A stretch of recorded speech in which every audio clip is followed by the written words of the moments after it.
Mi siguiente invitado es el analista político, científico político también, Richard Morales, pues, porque, es decir, ¿cuál va a ser el rol de nuestros países después de esta visita de Anthony Blinken? Y, pues, ¿qué debe pasar? O esta nueva forma de hacer política, pues, de estos independientes. ¿Qué va a pasar en el PRD? ¿Puede realmente un candidato presidencial llegar a ser postulado sin el apoyo del CEN, del partido? Richard Morales, mucho que contar. Buenos días. Muy buenos días, Fernando, y a a toda la teleaudiencia. Bueno, lo primero, un poco lo que está pasando en América, que pareciera que Europa y América van en direcciones contrarias, mientras que Europa cada vez va más hacia la derecha, América que parece cada vez más ir hacia la izquierda. Sí, yo creo que ahí es importante identificar que muchos de estos partidos de izquierda o progresista tienen posturas nacionalistas y regionalistas, es decir, que entre todos comparten la idea de que Latinoamérica debe tener una política exterior propia, que debe encaminarse hacia el desarrollo, hacia la industrialización, hacia alcanzar los niveles a los niveles que tienen actualmente las potencias, tanto Estados Unidos, Europa y ahora China. Y eso implica también de que entre los conflictos internacionales están adoptando posturas propias, muchas veces no buscando intervenir o tener algún papel dentro de ellos. Lo podemos ver actualmente en cómo México, como Argentina, como Brasil, ¿no?, han mantenido una postura neutral.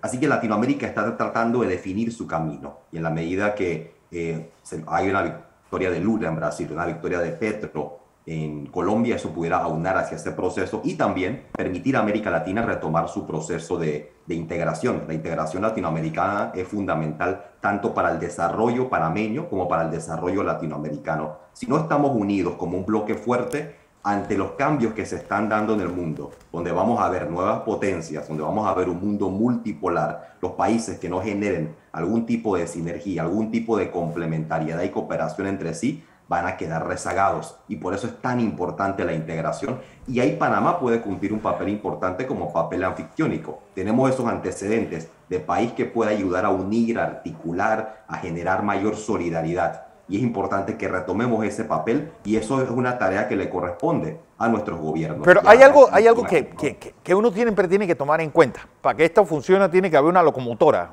En Europa es Alemania, pues Francia ocupando ese puesto, pero a la firma del TLC de América del Norte, México pasa a ser parte del bando de América del Norte, se va con Canadá y los Estados Unidos, y a Brasil, bueno, tenemos un problema que ni siquiera le entendemos lo que dicen. Es decir, ¿quién va a tomar ese liderazgo en América Latina? ¿Qué es lo que ha pasado en esos 30 años de orfandad que tenemos, pues, después del consenso de Washington?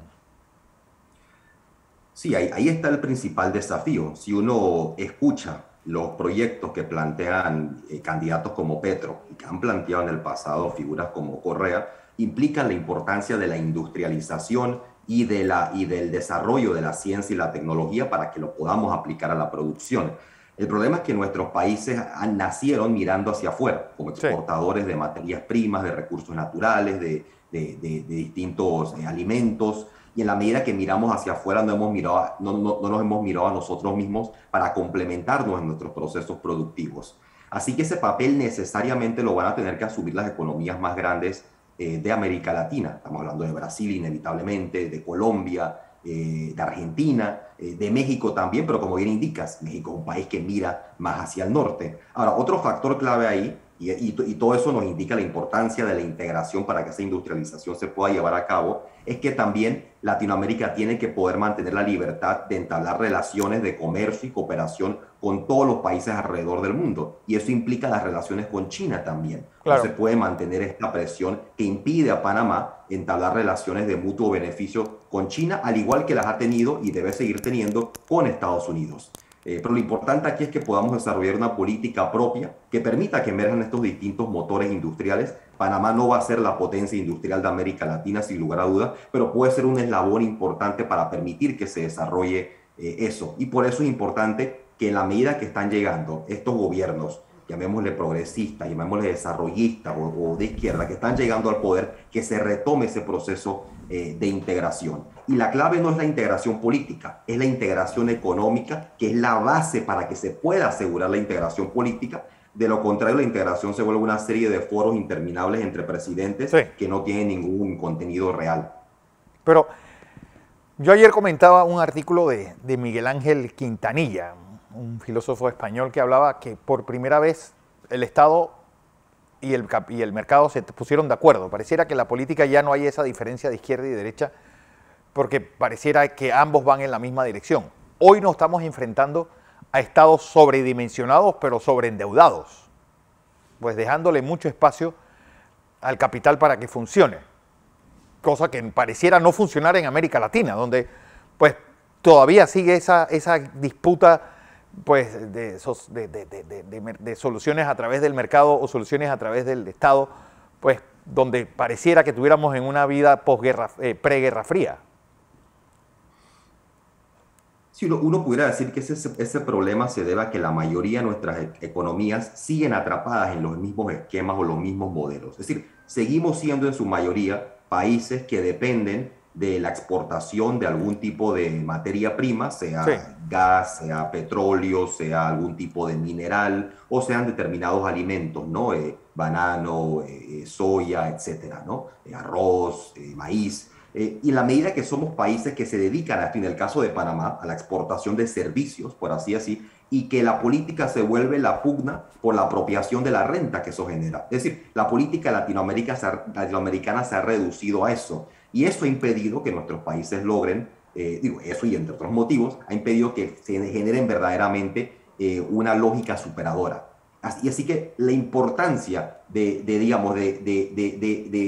ver el fondo de esa matriz, izquierda y derecha, es que no puede reducirse simplemente a una lucha distributiva, de si esa distribución, desde el punto de vista de la izquierda, debe redistribuirse de una forma mucho más equitativa, con una política social firme, con mayor orientación del Estado, o desde el punto de la derecha, con una desregulación, que sea el mercado quien decida cómo esos recursos van a distribuirse a fin de cuentas, sino que tenemos que superar ese esquema para que no sigamos atrapados en esa misma lógica extractiva o de dependencia en un solo sector, ¿no? De ser países monoproductores. Ese es el gran reto que tiene Panamá también, que ya hemos visto que nuestro modelo económico está en sus límites y ha empezado a agotarse, y eso lo hemos visto ya previo incluso a la pandemia. Así que si no empezamos a pensar en un proyecto de país superador que nos permita convertirnos en una sociedad del conocimiento, una sociedad que puede competir al nivel de los europeos, de los estadounidenses, de la China, entonces nuestro futuro va a ser bastante desolado. Pero es que hay algo que tú que eres un estudioso de las ciencias políticas, porque si uno ve la historia, por ejemplo, de inicios del siglo XX, incluso hay un poema de José Antonio Primo de Rivera, que de comunista no tenía un pelo, pero hablaba de las juventudes de los nazis, de los fascistas italianos, de los comunistas en la Unión Soviética, y uno se ponía a pensar, bueno, eso realmente eran los sistemas de avanzada en ese momento. Decir a principios del siglo, o mediados de la década del 20, que era fascista, no tenía la connotación polisémica que tiene ahora, que todo lo tratan de definir para mal con esa palabra. Pero lo que te quiero decir es que los pensadores políticos estaban creando sistemas alternos al socialismo o al liberalismo, cosa que en este siglo XXI pareciera que fuera del género no hay ningún aporte de parte de las ciencias políticas a nada. Es decir, ni siquiera un sistema híbrido nacido en este siglo. Sí, pareciera que en muchos países se ha estrechado, se ha ido cerrando el espacio para las alternativas. Un poco lo que indicabas anteriormente, ¿no? De que pareciera que hay esta especie de acuerdo entre gran parte en cuanto a la relación, bueno, por lo menos en muchos partidos alrededor del mundo, entre cuál debe ser el papel del Estado, cuál debe ser el papel del mercado. Y vemos que eso se ha estrechado, se ha ido cerrando ese espacio, sobre todo si comparamos con las décadas anteriores del siglo XX, donde evidentemente la imaginación en cuanto a las alternativas era mucho mayor, o el espacio para el cual nos atrevíamos a soñar. Y creo que hay que recuperar esa capacidad de soñar con distintas formas de organizar nuestra sociedad, de superar el estado que tenemos en la actualidad. Y eso es una tarea que tienen las nuevas generaciones. Las nuevas generaciones No pueden ser conservadoras en el sentido de querer conservar lo que hay ahora simplemente con reformas mínimas. Tenemos que plantearnos, sobre todo tomando en cuenta que tenemos que plantearnos estos desafíos viendo los rápidos cambios tecnológicos que se están dando en el mundo, que rápidamente están demostrando que las formas económicas, las formas políticas, las formas de Estado que tenemos en la actualidad se van a empezar a quedar cortas en muy poco tiempo. Así que ahí tenemos dos enormes retos, si lo queremos ver así. El reto de la desigualdad que está creciendo con la concentración de la riqueza, eso es a nivel global, no solo en Panamá, pero también el reto climático. Nos estamos enfrentando al suicidio de la especie humana mediante el cataclismo ecológico. Y esos dos retos, el de la desigualdad social y el del exterminio del planeta ecológico, esos dos retos implican que necesitamos unos cambios de paradigma enormes. Y eso no lo estamos viendo, por cierto, en la política nacional, ni en la política en la mayoría de los países, ¿no? Es decir, que hayan perspectivas sobre estas transformaciones, grandes transformaciones que requiere nuestra sociedad. No está ni siquiera en debate.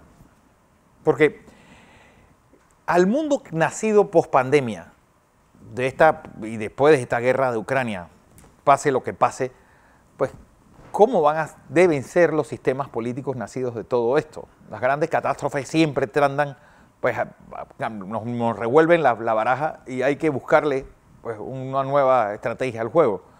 Pero no pareciera que los think tanks de los países estén pensando en eso.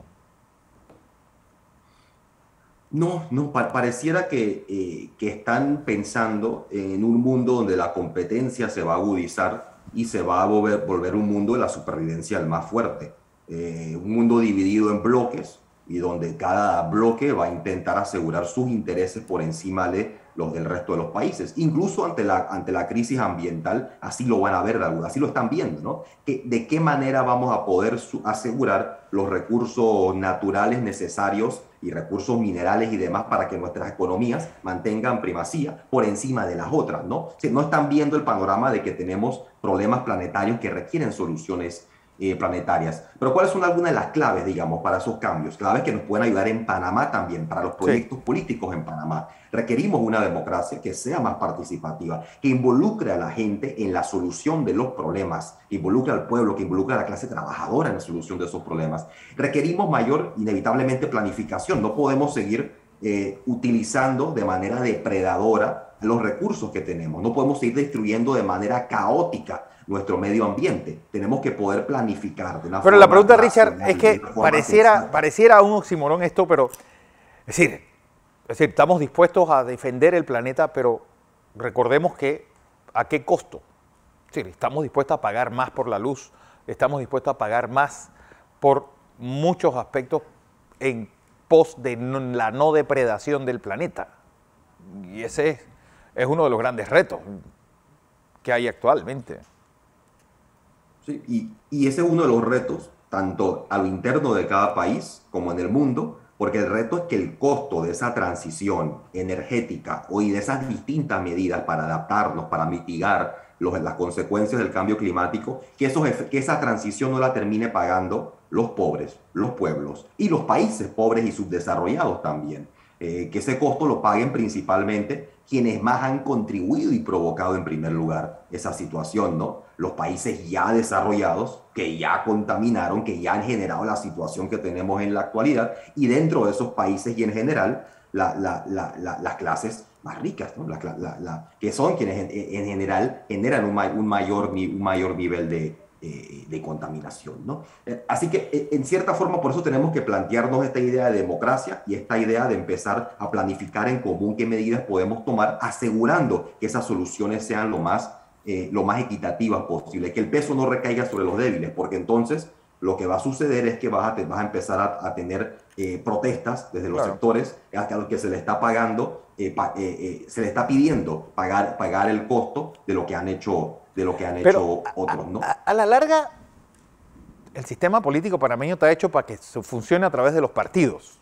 Sí, desde el 90 hacia acá, si algo cimentó bien Guillermo Endara y los que estaban manejando el poder en ese momento era que nada iba a pasar fuera de los partidos políticos, ningún tipo de transformación.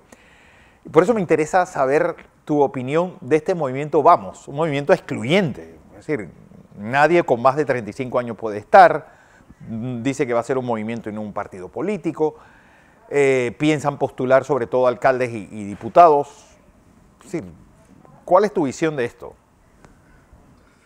Mi visión que es una plataforma entre muchas que van a surgir en cuanto a las candidaturas de libre postulación y los distintos principios o normas que han acordado para su plataforma son las que ellos consideran se adecuan al perfil de quienes pertenecen a ella.